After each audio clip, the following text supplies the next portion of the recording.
Bonjour et bienvenue dans la caverne de Radrogor. Aujourd'hui, je vais vous parler de l'extension de Star Wars Shatterpoint qui se nomme Delta Squad Form Up. Extension qui est prévue le 22 août aux États-Unis, mais qui est sortie déjà ce vendredi 25 juillet en France, donc quasiment un mois plus tôt. Cette extension codée SWP62 contient 3 unités de commando clone issues d'un jeu vidéo. On a en unité primaire Boss, en secondaire Fixer et en soutien 2 personnages Sev et Scorch. Regardons tout de suite l'unité principale Boss, qui a une vigueur de 10 et une résistance de 3, qui apporte 9 points d'escouade, mais seulement 2 points de force. Unité principale à un seul personnage, avec 4 mots-clés, Commando Clone, Escouade Delta, propre à cette extension, République Galactique et Soldat Clone. Boss dispose de 4 capacités. La première, tiens bon soldat, l'escouade Delta est en chemin, c'est une capacité tactique. Au début de l'activation, tous les personnages Escouade Delta alliés à portée 4 peuvent foncer. Donc on a intérêt à pouvoir activer Boss avant les 2 autres unités Squad Delta pour en profiter. Ensuite, une capacité active qui coûte très cher, 2 force quand il n'est pas blessé. Delta, donnez-moi une solution détonnante. Mais il faut savoir que l'une des 2 postures de Boss permet d'avoir cette capacité gratuite en 4e réussite. Donc vous choisissez un objectif à portée 3 d'un soldat clone allié. Tous les alliés à portée 2 de cet objectif peuvent foncer et gagner un cœur. A contrario, les unités qui restent à portée 2 de cet objectif, donc typiquement les ennemis, se prennent 2 dégâts et retirent leur cœur. Donc ça peut faire quelque chose d'assez sympa si vous avez beaucoup d'ennemis autour d'un objectif. Ensuite, une capacité innée, on entre et on commence à tout casser. Quand Boss devrait foncer, vous pouvez lui donner 1 dégât et en échange il peut avancer. Et quand Boss devrait avancer, il peut se prendre 2 dégâts et dans ce cas-là, il peut faire un repositionnement. On peut combiner les deux, donc vous pouvez subir finalement 3 dégâts pour remplacer un foncé par un repositionné. Ça entraîne donc des dégâts en malus, mais l'une des 2 postures, toujours la même, permet de faire 3 soins. Mais les dégâts que subit Boss lui donnent également une meilleure attaque, puisque c'est comme Maul, grâce à sa capacité d'identité qui s'appelle « Tu dois apprendre que je suis bien plus effrayant que toi ».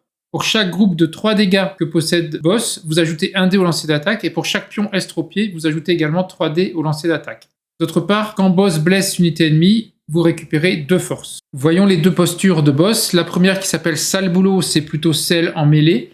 On a 7 dés en mêlée en attaque et 5 en défense, et 6 à distance portée 5 et 5 en défense. Les maîtrises de défense, c'est 1 à 2 blocages et un passage d'un critique ennemi en échec. Encore faut-il évidemment que l'ennemi fasse des critiques. Au niveau des maîtrises d'attaque, on a du critique assuré en mêlée. Pour avoir du critique à distance, il faut moins 3 réussites, donc c'est un petit peu plus aléatoire.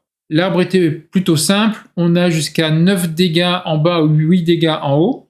On a un désarmement, on a une contrainte, une entrave en haut, ou alors on a une percussion en bas simplement. L'autre posture s'appelle tir rapide, donc là on est plutôt à distance, avec les 7 dés cette fois-ci en attaque à distance, toujours 5 en défense, ou 6 dés cette fois-ci en mêlée avec 5 à défense. En termes de maîtrise de défense, là on a bien 2 blocages directs, éventuellement un soin et un grimpé ou un repositionnement selon le nombre de maîtrises. En attaque, on a du critique assuré à distance, de 1 à 2 critiques. En mêlée, on peut aussi avoir du critique, mais il faut au moins avoir 3 réussites. Il y a un peu plus de choses dans l'arbre, il est peut-être un petit peu plus technique. On a 3, 4, 5, 6, seulement 7 dégâts dans l'arbre, donc 2 de moins que la posture précédente. Par contre, on a 3 percussions possibles, donc ça permet de dégager quelque chose, plus un foncé, plus une exposition. Et puis si on passe par le bas, on peut aller avoir en tout jusqu'à 3 soins. Donc ça peut combiner avec ses capacités qui lui donnent des dégâts quand il veut avancer au lieu de foncer ou voire se repositionner. Donc 3 soins, et puis également, surtout en 4e position, sa capacité active qui coûte cher puisqu'elle coûte 2 forces dès le départ. Donc ça vous permet d'économiser 2 forces à la 4e réussite et de donner finalement 2 dégâts aux unités qui sont proches d'un objectif. Donc finalement, même s'il ne fait que 7 dégâts avec cette posture, il peut en rajouter 2 avec sa capacité gratuite s'il y arrive. Donc on revient à 9. Donc c'est peut-être un peu plus stratégique cette position, mais elle permet de ne rien coûter en force puisque toutes les autres capacités de Boss sont gratuites, en tout cas ne coûtent pas de force. Et en plus on a du soin. Je passe à Fixer, l'unité secondaire. Vigueur de 8, résistance de 2, il coûte 4 points, n'apporte pas de points de force. Il a les mêmes mots-clés, donc Commando Clone, Escouade Delta, République Galactique et Soldat Clone. Fixer dispose de 4 capacités. Une tactique prend une dose de Bacta soldat.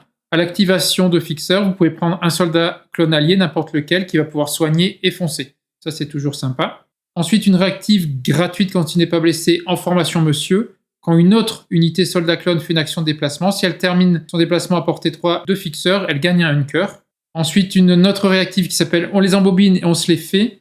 Quand un personnage soldat clone allié effectue une action de combat, il va pouvoir ajouter un dé d'attaque pour chaque autre unité escouade delta qui est à portée 5 et en ligne de vue de la cible. Donc ça permet de faire une synergie entre les deltas. Si vous avez d'autres deltas assez proches de la même cible, vous allez pouvoir ajouter des dés d'attaque supplémentaires.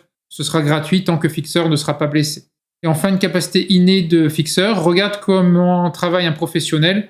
Quand vous contestez un objectif avec Fixer, s'il y a égalité, Fixer remporte l'objectif. C'est l'équivalent du mandat inquisitorial. La posture de Fixer s'appelle suprématie tactique. On est sur du 7D en attaque, distance portée 5 ou mêlée, et 5D en défense. En termes de défense de maîtrise, on a 1 à 2 blocages et un critique ennemi qui passe en touche. En maîtrise d'attaque, alors à distance, c'est 2 touches ou 2 critiques, voire 2 critiques, 2 touches, mais là, il faut 5 maîtrises. En mêlée, il y a un peu moins de critiques, mais on enlève du blocage ennemi. On passe en échec du blocage ennemi. L'arbre est assez simple, avec un maximum de 7 dégâts. Si on passe par la branche du haut, on aura une percussion, une exposition et un repositionnement final possible. Si on prend la branche du bas, on a une percussion tout de suite, 3 soins, une entrave et puis un repositionnement final. Voyons finalement l'unité de soutien Sève et Scorch, qui coûte 5 points, n'apporte pas de points de force, donc 2 personnages avec une vigueur de 8 et une résistance de 2. Les mots-clés sont toujours les mêmes, Commandant Clone, Escouade Delta, République Galactique et Soldat Clone. Cette unité a 4 capacités, une tactique, dis-moi qui est l'ennemi et ne reste pas dans la ligne de mire. Au début de l'activation, chaque personnage de cette unité peut foncer en se rapprochant d'un ennemi, donc ça ne marche que pour eux-mêmes.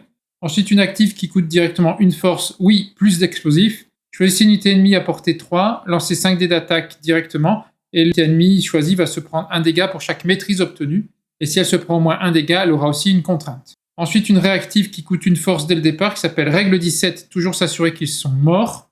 Après qu'une autre unité République Galactique à portée 3 a effectué une action de combat, vous pouvez utiliser cette capacité, et donc l'un des 2 personnages de cette unité peut foncer et effectuer une attaque à 5 dés sur la même cible qui est à portée et en ligne de vue. Et enfin, une capacité innée, j'adore mon boulot. Tant que l'unité ou un personnage de l'unité conteste un ou plusieurs objectifs actifs, vous donnez protection et inébranlable. Leur posture s'appelle spécialiste. Elle est plutôt à distance, avec 7 dés à portée 5 et 5 en défense, alors qu'en mêlée, c'est 6 dés et seulement 4 en défense. Les maîtrises de défense, c'est 1 à 2 blocages et un critique ennemi qui passe en touche, éventuellement un grimpé. En maîtrise d'attaque, alors à distance, 2 touches ou critique touche, mais il faut 5 maîtrises, et un blocage ennemi qui est annulé. En mêlée, c'est simplement 2 touches ou un critique touche, mais il faut 4 maîtrises. L'arbre est en 2 parties distinctes, donc vous pouvez faire jusqu'à 5 dégâts seulement avec le haut, plus une contrainte que vous avez peut-être déjà mise avec leur capacité, un foncé et une entrave, et puis 2 soins à la fin. En dessous, par contre, on a 2 percussions, un désarmement, un grimpé éventuel et un dégât de plus, donc 6 dégâts. Donc potentiellement, avec 2 attaques, si vous passez par l'arbre du bas, vous pouvez mettre jusqu'à 12 dégâts, voire 13 parce que vous allez remettre le désarmement, à condition bien sûr de réussir les 2 lancers. Conclusion rapide, on a une boîte de clones qui va permettre d'attaquer fort. Ils iront sans doute très bien avec la Bad Batch si vous voulez une double escouade de clones qui tapent fort. Leur boss n'apporte que 2 forces, mais finalement, il ne coûte aucune force, puisque sa seule capacité qui coûte cher, vous pouvez l'avoir dans une de ses postures gratuitement, à condition d'avoir au moins 4 réussites, mais comme il ajoute des dés d'attaque quand il commence à être estropié ou qu'il a des dégâts, vous avez des chances d'y arriver, puisque vous allez lancer beaucoup de dés. Donc il est vraiment fort, je pense. Ensuite, Fixer, quand il n'est pas blessé, ne coûte pas de force. Par contre, il a 2 réactives qui ensuite vont coûter de la force s'il est blessé. Sa capacité intéressante, c'est notamment on les embobine et on se les fait, qui permet d'ajouter des dés d'attaque quand vous avez plusieurs escouades de Delta proches à portée 5 d'une cible. Donc ça demande à jouer du coup l'escouade Delta plutôt assez groupée.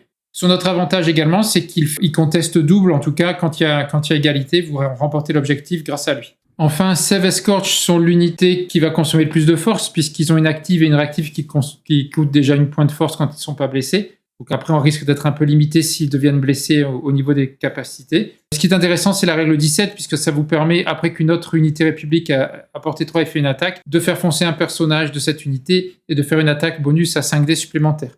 Donc de quoi éventuellement finir un ennemi avec eux. Ça coûte une force quand ils ne sont pas blessés.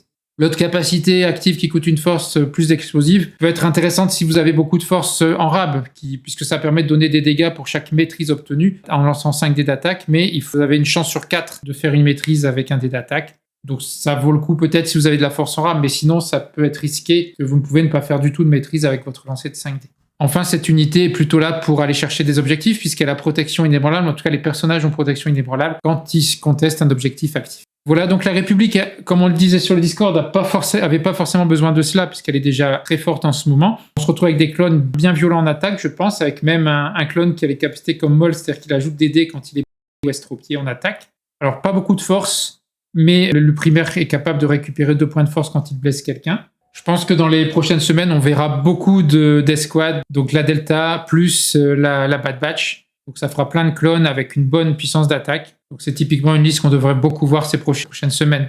Merci de m'avoir écouté et à très bientôt pour d'autres vidéos sur Star Wars Shatterpoint.